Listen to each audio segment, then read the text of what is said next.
मिरजेत वकिलाच्या वाहनाची तोडफोड केल्याची घटना, कोयत्याने वाहनाची तोडफोड करून नुकसान, मिरज शहर पोलीस ठाणे येथे गुन्हा दाखल। शनिवार पेठ सतारमेकर गल्ली या ठिकाणी वकिलाच्या वाहनाची काचा फोडून नुकसान केल्याची घटना घडली आहे।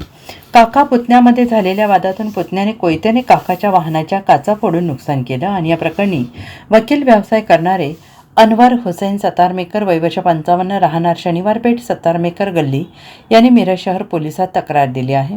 अनवर सतारमेकर यांचा पुतण्या मोहसिन सतारमेकर वय वर्ष 35 यांच्यावर मिरज शहर पोलिसात गुन्हा दाखल झाला आहे।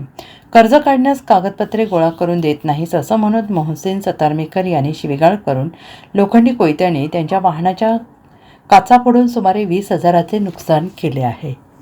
या प्रकरणी पोलिसात गुन्हा दाखल झालेला असून पोलीस अधिक तपास करत आहेत।